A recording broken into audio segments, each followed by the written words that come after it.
So in this story, we see the three magi traveling from points in the Far East towards Israel and eventually Bethlehem. They go because their astrological charts tell them there will be a conjunction of planets, so that at one point the three planets will converge together to look almost like one bright star. So this is the setting for my story, my opening story in the collection of loose ends called Road Trip. Coincidentally, we're having a similar conjunction of planets happening this December the 21st, where two planets, not three, Jupiter and Saturn, will be very, very close together. Unfortunately, where I live, it'll almost certainly be cloudy and likely snowing. However, I hope you enjoy the story Road Trip. Through the tense opening, Melchior peered at the distant tan-colored dunes that subtly changed shape even as he gazed. He had loved this landscape from his youth, ever seduced by its simplicity and the way it focused his thoughts. "Well," he asked, turning back to his colleagues, "any mistakes?" What was there for Melchior to be anxious about? Had he not counseled kings and advised generals? All thanks to the heavenly stars and his gift for interpretation. But as for the task before him now, his powers of prognostication seemed quite inadequate. For more than an hour, Balthazar and Gaspar had been examining the astrological chart. It was some of Melchior's finest work, a white vellum parchment, exquisite in detail, festooned with beautiful symbols and figures, all artfully arranged over a large table. Mostly the two magi nodded. Often they rubbed their chins or helped themselves from a bowl of figs. Buxom serving girls were never far away, ready to refresh their drinks, yet never, not once, did the two scholars look away from their work. "I can find no mistakes," Gaspar conceded. Head hovering a few inches above the document, Balthazar stared intently at the Sumerian symbol for the planet Venus. His eyesight was beginning to fail. For a magus such as him, this was a great misfortune. Yet he never complained. 2 years before the conjunction, you say?" Melchior approached his friend, "with a margin of error of 1 month either way." The half-blind Balthazar lifted his head and smiled. "A remarkable alignment. The two planets will appear as a single star if your calculations are correct." "They are correct." "The gods willing, we shall see." A small hint of irony crept into Balthazar's voice, as if he knew very well that in 2 years' time he might not see at all, or if he did, with such poor resolution that to him any close points of light would appear as a single star.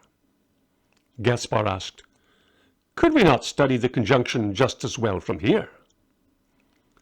Melchior knew only too well that his interpretation was based on the synthesis of clues from many unrelated documents, one of which spoke of a king in the land of Judah and his association with the celestial fish. Taken individually, no textual clue was definitive, but taken cumulatively, they formed a line of reasoning as straight and irresistible as a bronze-tipped arrow. Or so Melchior was prepared to argue. "Yes, Gaspar, we could study it from here, if it were not for my dream." "Your dream?" Balthazar said. "Why did you not tell us?" Melchior interpreted the dreams of others fearlessly, more often than not successfully. But when it came to his own dreams, often poorly remembered, he regarded them as inconclusive, sometimes misleading. He struggled to look his colleagues in the eye. "I could see the 3 of us riding camels in a land that was not our own." "Which land?" Balthazar asked. Melchior's head waggled in a gesture halfway between a nod and a shake. "I could see palm trees, goats, and distant sheep. In many ways it resembled home, but then we passed a great sea, such as I had never seen."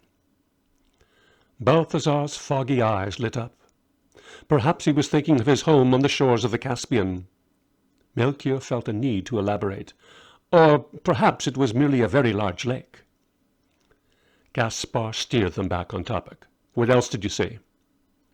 One man I could see very clearly, a soldier. I can even remember the words he spoke. He turned to another beside him and said, Ubi sumus nunc, princeps? Gaspar lifted his eyebrows. Latin? I believe so. So, Balthazar mused, we're headed for Rome. Or somewhere in the empire, at any rate, Gaspar said, which doesn't exactly narrow it down. I only know that my dream tells me we must head west, and it's from there we shall see the great conjunction, which, of course, is only a sign of something much greater. Gaspar scrunched together his lips and put his hands behind his back. It was his turn to stare outside the tent's entrance and into the sandy distance. And does your dream tell us when we must begin this journey? We should have already begun. There had been a great wailing and gnashing of teeth, as Gaspar, with 6 wives clinging to his limbs, trudged his way toward the camels. He did not look back. He barked orders to his servants, and in 2 great shakes freed his limbs and mounted the lead camel. Forward! He cried. The shout echoed down the line, doing its best to rise above the ululations of grieving women. Forward! We'll be back before you know it, Melchior had said to his own wife. His one wife. He was eccentric that way. But Melchior knew the words were hollow. He did not believe them himself. Balthazar was last, saying goodbye to sons and daughters and a great gaggle of grandchildren, laughing as he did, as if ready for one final adventure and wanting to relish to its utmost beginning, middle, and end. Turning, Melchior shouted out behind him, It's not too late to change your mind, Gaspar. Stone-faced, his colleague answered, 4 years free from my wives? Make it 8 and I'm a happy man. He thumped his feet against the camel's side. Lead on, my friend. They found safety in the company of other caravans heading west. Nevertheless, their numbers dwindled steadily as different groups veered off toward their own particular destinations. Danger followed them everywhere, from wild beasts, famine, disease, the ever-present threat of thieves and murderers. They were encamped not far from the Tigris River one night, when Gaspar's man single-handedly killed 4 bandits who had slipped into their camp. The 3 magi stared at the corpses.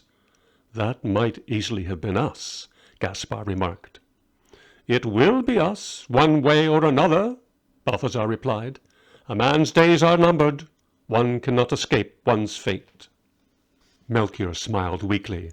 And yet today we seem to have done just that, thanks to Simbu, Gaspar's man replied, wiping his wet blade on the grass. Was this man an enemy of destiny, Melchior asked himself, or one of its agents? He turned to his faithful friends. I'm so sorry for having dragged you into this. Gaspar and Balthazar waved off the apology, acting as if night attacks by thieves were trifles and the journey they had undertaken a mere afternoon amble. The next year of traveling brought many more close calls. They encountered sandstorms twice, even snow on one occasion, and once had to fend off a lion. Scattered everywhere along their route were government officials eager to be bribed. This, thankfully, had been anticipated. By now their store of gold coins and fine spices was nearly spent. Finally, after 1 year and 11 months, they arrived at Melchior's great sea, the Sea of Galilee, the locals called it, although it was not salty. All the same, they were very encouraged to see it and know that Melchior's dream had substance. For several nights the Magi sat by their campfire and watched intently as the 3 planets did their dance, moving inexorably closer together. I can see Venus, Balthazar declared, but not the other 2 planets. They're there, Gaspar assured him. Smiling, Melchior added, It shouldn't be long now. Then he threw a twig into the fire and laughed. What's so amusing? Gaspar asked. I can't believe we made it this far. Gaspar laughed with him. Nor I, my friend. Clearly it has been the will of the gods, Balthazar said. Melchior shook his head and stared into the fire. I don't think my charts are quite as conclusive as I pretended. Gaspar smiled. It wasn't the charts. What then? Your dream. Embarrassed, Melchior looked away. not just your actual dream, but your vision, the dream within you. Balthasar elaborated. We trust you, Melchior. Gaspar nodded. If you say we must go west, we go west. Balthasar added, if you say we must leave now, we leave now. Melchior's heart beat faster, and a trickle of perspiration slipped from his forehead and stalled on his cheek. But why should you believe me ahead of your own good judgment? During the almost 2 years of trekking, Balthasar's eyes had grown steadily more glassy. It was a wonder he could see anything at all. Because it is through you, Melchior, that the gods speak. Ah, thought Melchior, they might have chosen a worthier vessel. But tell us one thing, Gaspar said. You talked about a great event to coincide with the moment of the conjunction. Perhaps it is now time to tell us exactly what we should expect. Melchior squirmed, the soles of his sandals gouging small troughs in the sand. How could others be more confident of his dreams than he himself? With excitement, Balthasar asked, Is it a great king? Melchior squirmed even more. In parts. A great teacher, a prophet, Gaspar ventured. That too, quite possibly. Well, what then? Melchior had no choice but to spit it out. In my dream, I saw a child. Balthasar gasped, then laughed. But it was not a laugh of derision. We have crossed the wilderness for 2 years in pursuit of a child. But a child with such eyes, Balthasar. If only I could paint you a picture. Gaspar rose decisively to his feet. Balthasar rose too, holding on to Gaspar's arm. Extraordinary! In alarm, Melchior looked at his friends. You're leaving? Speaking softly, Gaspar put a hand on Melchior's shoulders. Which way, my friend? Clearly there's no time to waste. Was Melchior imagining this? Was this another of his dreams? South, he answered, stammering slightly. Toward Jerusalem. Gaspar couldn't possibly be suggesting they travel by night. But we can wait for dawn, surely. Suddenly, a group of 6 armed and mounted men appeared. 3 of them held lit torches. They spoke in Latin first, then switched to Greek. Not bothering to dismount, the leader said, Welcome to Galilee. Surely you are the 3 magi we have heard so much about. You know who we are? The King of Judea has many ears. He has heard of your renown, and begs an audience so he may share in your wisdom.